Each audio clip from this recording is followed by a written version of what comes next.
HaKadosh Baruch Hu, we're just continuing with the halachot.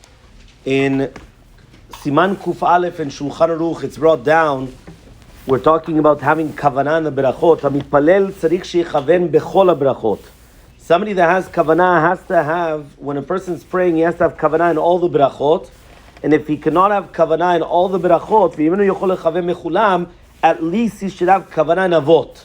At least in the first beracha, which is the Magen Avraham, the Birkat Avot.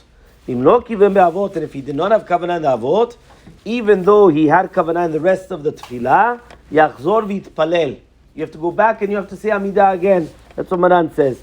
The Rama brings down that nowadays you don't go back because of without kavanah, because probably in the Chazara again you won't also have kavanah.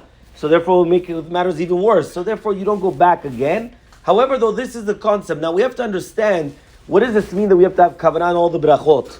So the Mishnah Berurah brings down that even if you're not going to have kavanah throughout the entire Amidah, at least at the chatimot brachot, which means at least when you're finishing every single bracha, Baruch atah Hashem, Rotzeh b'tshuva, right? You continue going in the end parts of the brachot, you should have kavanah. And the Kav HaChaim brings a remes to this. Why? The Kav HaChaim says, if you take the chatimot of all the brachot, you have 113 words. And he says there's 113 times written in the Torah, lev. So therefore he comes and he teaches you, so therefore you have to have your kavanat lev for at least the chatimat brachot, at least for the endings of the brachot, that minimum you have to have kavanah.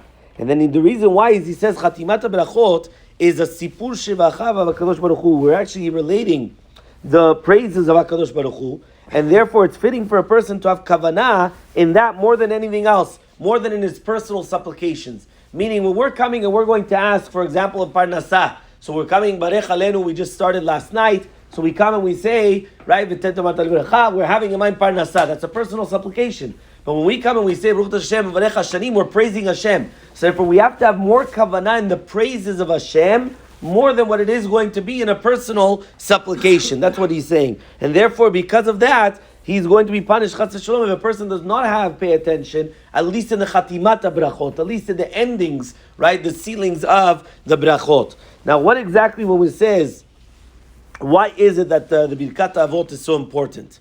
So, first of all, the Kav HaChaim also brings down that it's the most chashuvah of all the brachot because it has Gidulat Hashem, it has the greatness of Hashem, Zechut Avot, and Geulat Abanim. So therefore, since it has all those things, right, and the majority of the kavanot al pi sod are in this beracha, which means that if you would take the al pi Kabbalah, the majority of the kavanot are actually in the first beracha. So because of that, that's why it's the most important. Now, still, if a person cannot have kavanah, still Rav Ovadia Yosef says, right, he brings down that still you're obligated to pray. Meaning, don't think that, you know what, I'm not going to have kavanah, so I don't pray. No, you're still obligated to pray. You cannot exempt yourself from not praying. However, though, right, what can you do in order to come and to try to have this kavanah? Because it's brought down here, the Mishnah Berurah says, "Ve'im meshaer she'afilu be'avot lo yechaven." What happens if you come and you calculate that you're not going to have kavanah and avot? He says, don't pray until you have yeshuva dat, because then don't pray until you have this proper mindset, because you know many times it happens that we get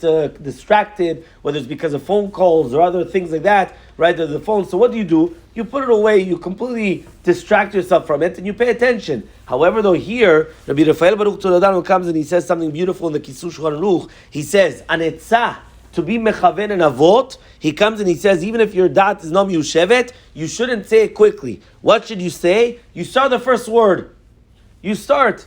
Now you wait. You're not going to say the second word until you know you're going to have kavanah in the second word. And he says that even though it's going to take you a long time, that's fine. Because this is the main part of the tefillah, birkat avot, ve'abali tair meseim lo. And if you're going to come and you're going to be to come to purify yourself, HaKadosh Baruch Hu will help you. So because of that, it's very, very important to pay attention for at least the birkat avot and at least the chatimot of the brachot throughout the entire time. So that way, Bezrat Hashem, we will be able to read the chovah or tefillah, Bezrat Hashem.